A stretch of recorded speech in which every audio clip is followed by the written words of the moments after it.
मैंने सर सुना है कि जो सराफा मार्केट्स होते हैं या ज्वेलरी मार्केट्स होते हैं वहाँ के नाली को भी छान के सोना निकाल दिया जाता है। ये बात तो सही है। ध्यान रखिए कि अगर वहाँ पे कोई और नाली साफ करने वाला पहुंच गया तो उनके बीच में लड़ाई भी हो सकती है। क्या हॉलमार्क को भी डुप्लीकेट किया जा सकता है, क्योंकि नोट को भी डुप्लीकेट कर चुके हैं लोग। आप जो कह रहे हो सही हो कि हॉलमार्क का डुप्लीकेट हो सकता है, क्योंकि जहाँ असली होता है वहाँ नकली आ ही जाता है। गोल्ड और सिल्वर 2025 में सबसे ज्यादा कहाँ इन्वेस्ट करना चाहिए? 100% गोल्ड में करना चाहिए। ऐसा हो सकता है कि चांदी भी बहुत ज्यादा अभी हाइप करे। चांदी भले कितनी भी हाइप कर ले, कितना भी कमर्शियल यूज हो जाए, कमर्शियल यूज हो रहा है, लेकिन कमर्शियल यूज को यूज कौन कर रहा है? लास्ट में तो ह्यूमन, और ह्यूमन की जो तादाद है वो गोल्ड को बाय करने के नेचर पे ही है।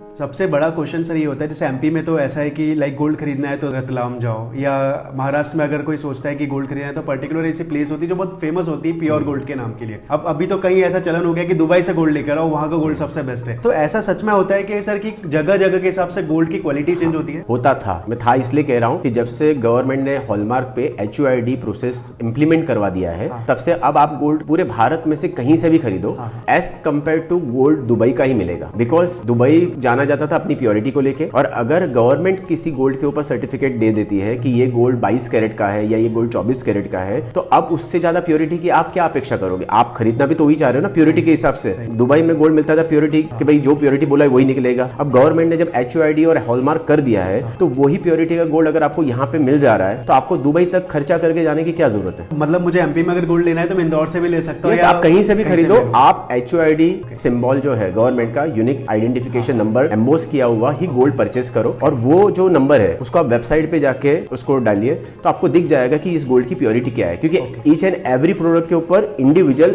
आइडेंटिफिकेशन नंबर लिखा हुआ है। मैंने सर सुना है कि जो सराफा मार्केट्स होते हैं या ज्वेलरी मार्केट्स होते हैं वहाँ के नाली को भी छान के सोना निकाल दिया जाता है, ये सच है? ये बात तो सही है। और अगर आप ध्यान रखिए कि अगर वहाँ पे कोई और नाली साफ करने वाला पहुंच गया तो उनके बीच में लड़ाई भी हो सकती है, क्योंकि वहाँ पे जो गोल्ड प्रोसेस किया जाता है या गोल्ड बनाया जाता है, रिफाइन किया जाता है, तो कहीं ना कहीं गोल्ड वहाँ पे गिरता ही है।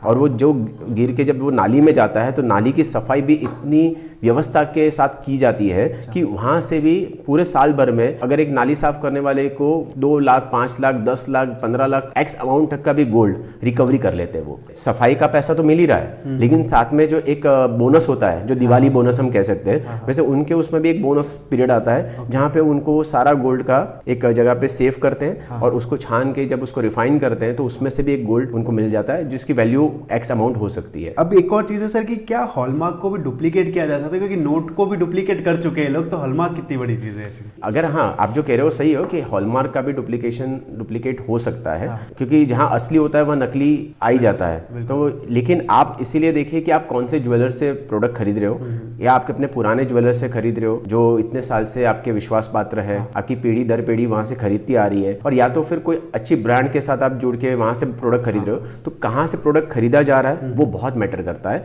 और उसके बाद भी वो आइडेंटिफिकेशन नंबर जो है उसको आप वापस वेबसाइट पे जाके चेक करिए, तो वेरीफाई करने पे आपको पता चल जाएगा कि इसकी प्योरिटी क्या है। तो सर मैंने देखा है कि सनातन धर्म में कहे या शादियों में देखे, हमारे इंडिया में देखे, तो लोग चांदी की बिछिया को ही गिफ्ट करते हैं और चांदी की बिछिया पहनी जाए कंपलसरी करते हैं। इसका क्या रीजन होता है? अगर हम एक नॉर्मल चीज़ों को समझने की कोशिश करें तो आज सनातन धर्म के हिसाब से कमर के नीचे चांदी पहना जाता है और कमर के ऊपर गोल्ड पहना जाता है, क्योंकि चांदी का जो स्वभाव है वो मन को शांत करने वाला है, और गोल्ड का जो स्वभाव है वो अग्नि को प्रज्वलित करने वाला है। तो इसीलिए कमर के ऊपर हम गोल्ड को ही पहनते हैं, और कमर के नीचे, इसलिए आप कहीं पे भी देखोगे ना तो स्त्रियाँ जो भी है, औरतें जो भी हैं, वो कहीं पे भी पैरों में चांदी की ही बिछिया या चांदी की ही पायल पहनेंगे, गोल्ड की बिछिया गोल्ड की पायल नहीं पहनेंगे। सर अब मुझे लास्ट ये चीज पूछना है कि गोल्ड और सिल्वर 2025 में सबसे ज्यादा कहाँ इन्वेस्ट करना चाहिए? 100% गोल्ड में करना चाहिए। तो देखिए ना, अभी भी अगर मैं एक सिंपल लॉजिकल बात बताऊं तो 2000 की समय में 2000 के टाइम पे अगर किसी ने 10,000 रुपये इन्वेस्ट किया होगा गोल्ड में और 10,000 रुपये इन्वेस्ट किया होगा चांदी में, तो अगर आज उसका कैलकुलेशन हम करने बैठ रहे हैं तो 2024 में गोल्ड का कैलकुलेशन पहुंचा 1,65,000 में। मतलब जिन्होंने 2000 के साल में 10,000 इन्वेस्ट किया होगा वो गोल्ड पहुंच गया आज 1,65,000 में। वहीं पे चांदी ट्रेंड कर रही है 80,000 पे, 10,000 का इन्वेस्टमेंट। तो अगर इन्वेस्टमेंट की दृष्टि से भी देखे जाए तो फ्यूचर इन्वेस्टमेंट के पर्पज से भी देखा जाए तो 100% गोल्ड आगे चलेगा हमेशा। ओके सर, मैंने सुना है काफी कि चांदी का जो कमर्शियल यूसेज है काफी बढ़ गया है जब से कंप्यूटर और ये IT इलेक्ट्रॉनिक्स आए हैं, तब से, तो क्या ऐसा हो सकता है कि चांदी भी बहुत ज्यादा अभी हाइप करे? नहीं, चांदी भले कितनी भी हाइप कर ले, कितना भी कमर्शियल यूज हो जाए, कमर्शियल यूज हो रहा है, लेकिन कमर्शियल यूज को यूज कौन कर रहा है? लास्ट में तो ह्यूमन, और ह्यूमन की जो तादाद है वो गोल्ड को बाय करने के नेचर पे ही है। आज भी अगर आप देखोगे ना, तो साउथ में हमारे यहाँ पे, हम जब साउथ में ट्रेंड करते हैं हमारी बिजनेस को लेके, तो साउथ में तो गोल्ड को भगवान माना जाता है। मतलब अगर वो लोग 10,000 रुपए का भी अगर सैलरी उनकी है, तो अगर उसका खर्चा 7,000 रुपया भी पहुंच गया है, 2,000 रुपया 3,000 भी बचा है, तो 2-3 हजार का भी भले 100 मिलीग्राम 200 मिलीग्राम 500 मिलीग्राम जो उसके अमाउंट ऑफ के हिसाब से आएगा, वो उतना बाई कर करके रखेंगे ही। इसलिए आप देखो कि गोल्ड का जो हाईएस्ट कंजम्पशन, अगर हम इंडिया की कंपैरिजन करें, पूरे इंडिया के अंदर 65% to 70% कंजम्पशन हमारा सिर्फ 4 स्टेट में होता है। मतलब 26 स्टेट के कंपेयर में सिर्फ 4 स्टेट ऐसे हैं जो 65 से 70% कंजम्पशन करती है। तमिलनाडु, कर्नाटक, उसके बाद आंध्र प्रदेश और केरला, ये 4 स्टेट हाईएस्ट कंजम्पशन करती है। हम तो मजाक में भी कहते हैं कि अगर किसी को शादी भी करनी है तो साउथ इंडियन लड़की से शादी कर ले। अच्छा। तो 2-4 किलो सोना तो आ ही जाएगा। इसको दहेज के हिसाब से नहीं कह रहे, लेकिन ये गिफ्ट में ही आ जाएगा। बस ये बात है कि जब आने के बाद उसको गवर्नमेंट को कैसे दिखाएंगे, उसकी व्यवस्था भी आप लोग कर ले साथ में। सर, ये मेरा लास्ट क्वेश्चन है रिलेटेड टू बिजनेस, क्योंकि अभी तो हम काफी ज्वेलरी से रिलेटेड बात कर चुके हैं, लेकिन हम छोटा सा क्वेश्चन पूछेंगे एंटरप्रेन्योरशिप को लेकर, क्योंकि आपके कई सारे बिजनेसेस है, आप इन्वेस्टमेंट्स भी करते हैं और कहीं ना कहीं आपने सब जगह प्रॉफिट कमाया है। तो मुझे एक ऐसी कोई टिप बताइए हमारी ऑडियंस के लिए जो उनको अपने बिजनेस और अपने करियर में उनको सक्सेस ला कर दे। बिजनेस और करियर में सक्सेस लाने के लिए इन्वेस्टमेंट टिप चाहिए आपको। मुझे ऐसा नहीं लगता है कि इन्वेस्टमेंट टिप होती है, क्योंकि टिप तो तब दी जाती है जब आदमी जैसे खाना खा लेता है ना, उसके बाद एक टिप किसी को दी जाती है ना, तो उसकी इतनी कोई वैल्यू नहीं होती है। तो मेरे हिसाब से तो करेज जो होता है ना, वो सबसे बड़ी चीज है। अगर आदमी को बिजनेस में भी अगर उतरना है, तो उसके पास करेज के अलावा और कोई चीज काम नहीं करती है, क्योंकि आइडियाज सबके पास होते हैं, इम्प्लीमेंटेशन के लिए करेज चाहिए होता है। अगर करेज नहीं है तो आप कोई भी प्रकार की लाइफ में इम्प्लीमेंटेशन नहीं कर पाओगे, और जब इम्प्लीमेंटेशन हुआ ही नहीं तो सक्सेस स्टोरी तो क्रिएट ही नहीं होगी ना। तो लाइफ में करेज बहुत ज्यादा जरूरी है। मैं अभी सर बहुत ज्यादा देख रहा हूँ रील्स में ना, मैनिफेस्टेशन को लेकर कि आप सोचते रहो वो चीज होने लग जाएगी, तो क्या ये सच है? क्यों नहीं है? क्योंकि जब आप जो चीज सोचते हो वही आपके आसपास क्रिएट होती है। मतलब हमारे